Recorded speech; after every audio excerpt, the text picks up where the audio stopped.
uma situação, no caso, a minha primeira perícia, né? Pós-curso, eu estou bem ansioso para poder atuar nessa perícia, porque esse advogado é um conhecido meu, e eu sei que com ele, se acaso, né, com certeza, se acaso eu conseguir ter um bom resultado com ele, virão outras, né, e ele tem muitos amigos advogados também, e assim sucessivamente.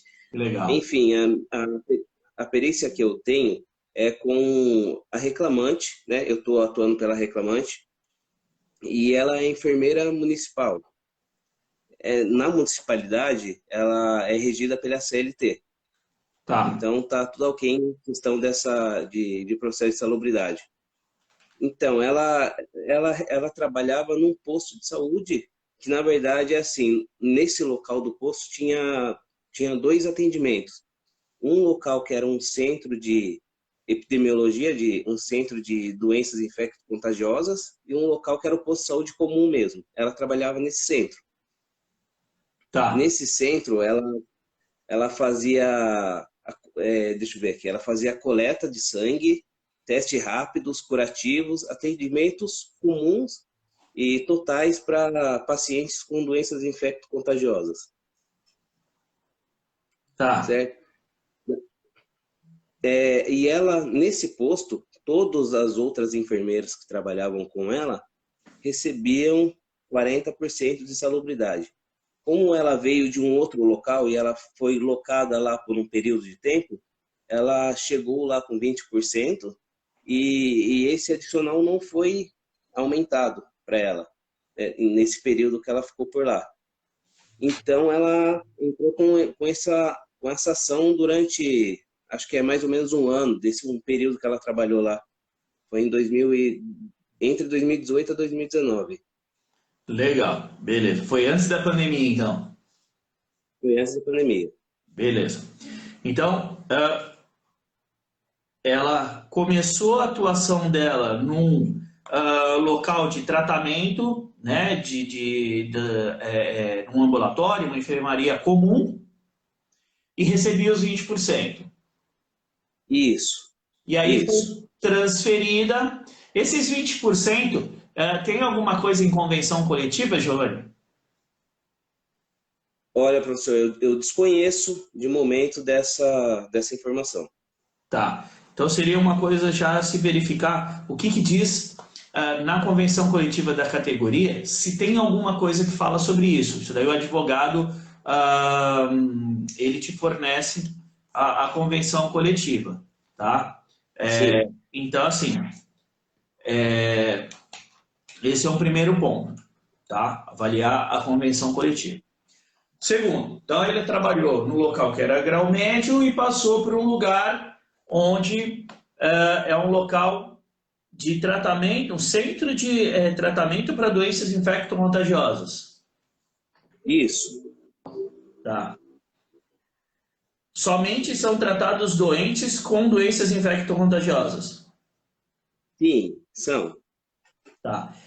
Segundo ela, 100% das pessoas dos pacientes que frequentam o local são positivos Tá. para doenças infecto-contagiosas. Existem pessoas lá em isolamento, internadas, alguma coisa?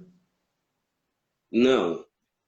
Ela funciona do horário entre as 8 às 5 horas. Acredito eu que seja mais para curativo, fazer um teste rápido de sangue, essas coisas mais comuns, assim, né? Tá. Deixa eu só para entender o contexto como um todo. As pessoas que, porventura, tinham algum tipo de isolamento em casa, ela era atendida nesse local, é isso? Isso, Tá. Então isso. vamos lá. Vamos entender esse contexto como um todo, né? E aí, para eu poder entender qual que é a sua dúvida na atuação nesse caso e o que a gente consegue trabalhar. Então, o que a norma fala? Salubridade em grau máximo. Trabalho ou operações em contato com pacientes em isolamento por doenças infecto-contagiosas. Isso ela não tinha. Pacientes em isolamento. E a Sim, norma fala objetos de seu uso não previamente esterilizados. Então, objetos de uso dos doentes de pacientes com doenças infecto-contagiosas. Então, assim, a norma fala pacientes em isolamento. Ela não atuava com pacientes em isolamento. Sim. Né? Então, por mais que assim, quando a gente fala, né, ela tinha contato com pessoas com doença infecto-contagiosa, a primeira impressão que dá é que automaticamente tem direito à insalubridade, porque tem doença infecto-contagiosa. Né? A gripe é uma doença infecto-contagiosa. Sim. Né? Então, o que a norma fala? Pacientes em isolamento. Aí, Giovanni, entra um trabalho de investigação, né, que precisa ser feito, seja por entrevista aí com a própria reclamante ou com o advogado. Por que as outras funcionárias recebem 40%? Se é uma questão de convenção coletiva ou se é por aplicação da NR15 por analogia. Por quê? As pessoas não estão em isolamento, mas são comprovadamente portadoras de doenças infecto-contagiosas. Então, isso é uma analogia que é feita com relação ao que diz a norma, porque o texto literal da norma é pessoas em isolamento. Tá? Então, precisa tentar entender essa situação para poder enxergar, né, tudo o que acontecia, ter um mapa completo de tudo o que acontecia, para você conseguir aplicar ali todas as etapas que a gente descreve lá no curso. Né? Fazer os quesitos, definir as estratégias para a perícia, o que vai perguntar, o que vai questionar para o perito, para a própria reclamante, para a empresa que vai participar, qual documento vai apresentar. Então, eu acho que esse trabalho prévio de mapeamento é fundamental nesse tipo de caso, cara. Sim. Professor, eu estava pensando, né? Eu fiquei pensando nessa questão de isolamento e por esses pacientes serem tratados em um local específico de doentes infecto-contagiosos, dentro desse local não pode ser considerado um local isolado dos demais? Pode. Você, como assistente técnico, pode considerar. É um centro de tratamento de doenças infecto-contagiosas. O próprio local já é um isolamento. Pode ser considerado dessa forma. Aí, isso, você comentou aqui que era uma área comum e esse centro aí de tratamento. Isso fazia parte de uma mesma instalação? Era um pátio grande onde tinha as duas instalações. Era um local, né, onde eram separados, né? Entrava até em locais diferentes, tinha até duas entradas no local. Mas dentro de uma edificação? Não, na época era edificações separadas também.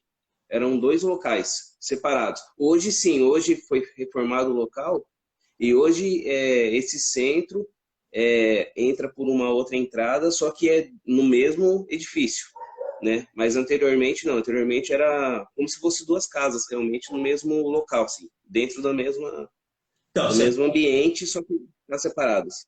Então, você pode considerar que ali já havia um isolamento, principalmente, Giovanni, se nesse outro ambiente de tratamento comum eram tratados casos diversos. Por exemplo, questões ortopédicas, oftalmológicas, casos diversos, e aí somente doença infecto-contagiosa é no outro. Isso caracteriza um isolamento. Isso caracteriza um isolamento. Sim, era exatamente isso. Um era um posto comum, onde tratavam grávidas, né? Todo tratamento pré-natal é todo de modo geral da população, e o outro era específico de pacientes infecto-contagiosos mesmo. Não, então isso pode ser considerado um isolamento, porque a norma não define o que é isolamento. Né? Ela fala que tem isolamento. Então, se eles são tratados num local específico, separado dos demais, isso já caracteriza isolamento. Então, eu entendo que aplica diretamente a norma, não é nem uma questão de analogia, qualquer coisa nesse sentido. E qual que é a tua Sim. dúvida específica sobre essa questão, cara? A minha dúvida é assim, como eu pensei nisso, nessa questão de isolamento, foi ontem assim que eu estava pensando no caso, falei, caramba, né, será que isso pode se enquadrar? Né? Será que isso tem previsão legal, se eu consigo enquadrar? E eu olhei na norma e falei, caramba, pode ser que sim, né? Mas como a gente não tem experiência, eu falei, é melhor perguntar para alguém que seja mais qualificado, né? Não, imagina, cara. Assim, é entender, né, o que, que a palavra isolamento quer dizer. Se a gente vai no dicionário, né? No dicionário, isolamento, ato de isolar, de separar, né? Estado ou coisa isolada, afastamento, separação completa. Então, isso se aplica ao ambiente. Existia ali uma separação completa dos doentes que tinham doenças infecto-contagiosas do restante, onde eram tratadas gestantes, pessoas com questões ortopédicas, seja lá o que for. Então, existia esse Sim, afastamento, essa separação completa. Então, se aplica sim ao caso, tá? Esse entendimento. E é a partir daí que vai a tua atuação. É nesse sentido, Giovanni, que tu tem que conduzir a tua situação. Então, já inseri essa questão nos quesitos, né? De que um local era tratado questões diversas, e aí até talvez conversar com a reclamante que tipo de coisa que era tratado nesse outro local. Como ela trabalhou lá no outro, ela deve saber, né? E que sim, tipo de questão era trabalhada no local onde ela trabalhava, né? Então, dentro dos quesitos, você fazer perguntas para mostrar para o perito que aquele local onde ela estava era um local de isolamento, perfeito, né? Então, perfeito. esse mapeamento é o que vai conduzir as estratégias que você vai ter ali no momento da perícia. E aí tratar a questão dos EPIs também, né? Existe uma questão muito delicada nessa parte de biológico, principalmente que ela fala, é enfermeira, né? Como é que uma enfermeira Sim, trabalha sem equipamentos de proteção? Isso é uma questão muito delicada, né? sim. Não sei qual era a realidade que ela vivia, de repente faltavam ali luvas, a gente já viu N casos disso acontecer, de faltar os equipamentos, faltar jaleco, é, óculos. Então, fazer uma análise muito criteriosa nessa questão do EPI, tá? Porque o próprio Conselho Regional de Enfermagem tem, bate muito forte nisso, né? É uma atribuição legal das enfermeiras, né? Utilizar os equipamentos de proteção. Assim como os médicos, os enfermeiros são obrigados por lei, né? A utilização desses equipamentos por conta de contaminação cruzada entre pacientes e tal. Então, entender direitinho como é que é essa questão para poder abordar isso junto ao perito. Então, entender com Sim, a reclamante se faltava equipamento, o que, que ela usava, qual a periodicidade de troca, qual o treinamento que ela teve, tudo isso para compor as estratégias que você vai adotar. Se você vai abordar o perito sobre treinamento, se você vai abordar sobre periodicidade de troca de EPI, sobre a disponibilidade dos equipamentos, né? Então, isso tudo tem que estar mapeado para você poder elaborar os quesitos e colocar todas essas informações bem nítidas para o perito e ele enxergar a perícia como você está enxergando antes dela acontecer. entendi. Infelizmente, quando o advogado entrou em contato comigo, faltava praticamente 2 dias para entregar os quesitos. Eu não tive tempo de conversar com a reclamante, mas eu fiz os quesitos bem organizados nessa questão pela inicial, né? como o senhor está falando para mim. Eu fiz mais ou menos assim, modelado assim, e pensei, agora eu vou falar com a reclamante para ele conseguir se alinhar para o dia da perícia, que vai ser agora dia 16.